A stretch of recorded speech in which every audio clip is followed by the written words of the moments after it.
Conteúdo da Arca da Aliança. Assim como Deus deu instruções sobre como construir a arca, ele também instruiu Moisés a colocar as tábuas dos 10 mandamentos, a lei. Vemos mais tarde em Números capítulo 17, verso 10. O Senhor disse a Moisés: coloque a vara de Arão na frente da arca da lei da aliança, para ser guardado como um sinal para os rebeldes. E Moisés e Arão já haviam definido: coloque nele um jarro de maná, que o Senhor lhes ordenou que colocassem, com as tábuas da lei da aliança, para que fosse preservada. Êxodo capítulo 16, verso 34. Hebreus capítulo 9, verso 4, confirma que esses 3 itens estavam dentro da Arca da Aliança. O lugar santo terrestre. Hebreus capítulo 9, versículos 1 a 5. Ora, a primeira aliança tinha regras para adoração e também um tabernáculo terreno. Foi levantado um tabernáculo na parte da frente, chamada lugar santo. Estava um candelabro, a mesa e os pães da presença. Por trás do segundo véu havia a parte chamada Santo dos Santos, onde se encontrava o altar de ouro para o incenso e a Arca da Aliança, totalmente revestida de ouro. Nessa arca estava um vaso de ouro, contendo o maná, a vara de Arão que floresceu e as tábuas da aliança. Acima da arca estavam os querubins da glória, que com sua sombra cobriam a tampa da arca. Uma capa para a Arca da Aliança, o propiciatório. A arca exigia uma tampa de expiação, chamada propiciatório, a ser construída com ouro puro e com as mesmas dimensões em comprimento e largura que a arca. Tinha que haver um querubim de ouro em ambas as extremidades do propiciatório. Era importante que os querubins abrissem as asas e ficassem de frente um para o outro, simbolizando a atenção dos anjos e a prontidão para fazer a vontade de Deus. O propiciatório era onde Deus habitaria. Ele diz: ali acima da cobertura entre os 2 querubins que estão sobre a arca da lei da aliança, me encontrarei com você e lhe darei todos os meus mandamentos para os israelitas. Êxodo capítulo 25, verso 22. Ao contrário dos estatutos dos deuses idolatrados por muitos israelitas, a Arca da Aliança serviu como um símbolo religioso, onde o povo poderia se encontrar com Deus. Ele pairou sobre a arca quando os sacerdotes estavam presentes. Se os sacerdotes estivessem ausentes, a presença das tábuas da lei refletia a presença de Deus. Assim, a Arca da Aliança foi nomeada apropriadamente por causa dos mandamentos escritos nas tábuas. Simbolismo e significado da Arca da Aliança. No Antigo Testamento, a arca é citada cerca de 200 vezes, com pelo menos 22 designações diferentes. Diante disso, a Arca da Aliança parece ter servido a várias funções ao longo do tempo. Sem dúvida, dentre todas as funções, 2 se destacavam como sendo as principais e fundamentais para todas as outras. A Arca da Aliança era o símbolo da presença de Deus no meio do seu povo. A Arca da Aliança servia como local de armazenagem para as 2 tábuas da lei, que eram os mandamentos prescritos na Aliança do Sinai. Daí vem o nome, a Arca do Testemunho. Êxodo capítulo 25, verso 16. Números capítulo 4, verso 5. Josué capítulo 4, verso 16.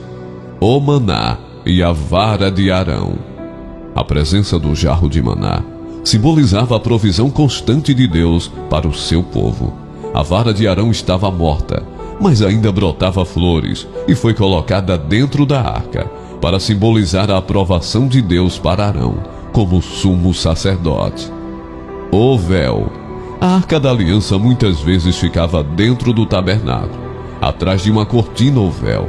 Este véu separado era feito de fios azuis, roxos e escarlates, e pendurado em 4 colunas de acácia, revestidas de ouro, com colchetes de ouro, sobre 4 bases de prata. Êxodo capítulo 36, verso 32. Pendia em colchetes e servia como separação entre o lugar santo e o lugar santíssimo, onde estavam a Arca da Aliança e o propiciatório, simbolizando a presença de Deus Êxodo 26, 33 e 34.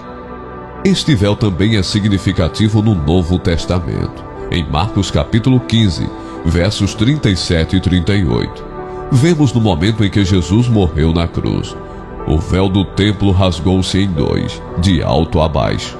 Hebreus capítulo 10, versos 19 a 22, explica o significado deste evento. Portanto, irmãos, visto que temos confiança para entrar no lugar santíssimo, pelo sangue de Jesus, por um novo e vivo caminho que nos foi aberto através do véu, isto é, do seu corpo, e visto que temos um grande sacerdote sobre casa de Deus, aproximemo-nos de Deus com um coração sincero e com a plena segurança que a fé traz, tendo nossos corações aspergidos para nos purificar de uma consciência culpada e tendo nossos corpos lavados com água pura.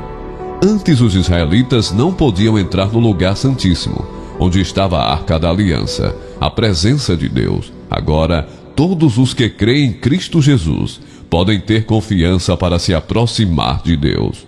A Arca da Aliança, fora do tabernáculo. Ao longo do Antigo Testamento, vemos histórias de como Deus proporcionou segurança e sucesso, usando o símbolo da arca. No livro de Josué, aprendemos sobre a segurança que a arca proporcionou aos israelitas enquanto eles atravessavam o rio Jordão em direção à terra prometida. Em Josué capítulo 3, verso 6, José disse aos sacerdotes: peguem a arca da aliança e passem diante do povo. Quando os sacerdotes chegaram ao Jordão, exatamente como foi ordenado, as águas foram completamente cortadas e o povo passou defronte de Jericó, quando a arca se aproximou. No segundo capítulo de Josué, a arca foi fundamental na batalha de Jericó. A arca foi levada ao redor da cidade 6 vezes, em 6 dias, e foi precedida por 7 sacerdotes, que tocaram 7 trombetas, feitas de chifres de carneiro. Josué capítulo 6, verso 7. No 7º dia, a arca com os homens armados, e os sacerdotes fizeram o mesmo. Mas o povo deu um grande grito, e o muro caiu por terra. Josué capítulo 6, verso 20. Os filisteus capturaram a arca, quando Israel convocou a posse da arca, após uma derrota brutal. Eles sentiram que a mera posse da arca lhes daria o favor de Deus. Israel sofreu outra derrota e perdeu a arca para os filisteus, que não se intimidaram com os gritos e com a suposta presença de um Deus no acampamento. 1 Samuel capítulo 4, verso 11. A arca trazida para Jerusalém. 2 Samuel capítulo 6, versos 1 a 4.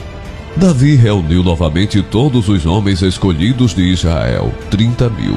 E Davi se levantou e foi com todo o povo, que estava com ele de Baalim de Judá, para trazer dali a arca de Deus, que é chamada pelo nome do Senhor dos Exércitos, que está entronizado sobre os querubins. E carregaram a arca de Deus num carro novo, e a tiraram da casa de Abinadab, que estava no outeiro. E Uzá e Aio, filhos de Abinadab, conduziram a carroça nova, com a arca de Deus, e Aio foi adiante da arca.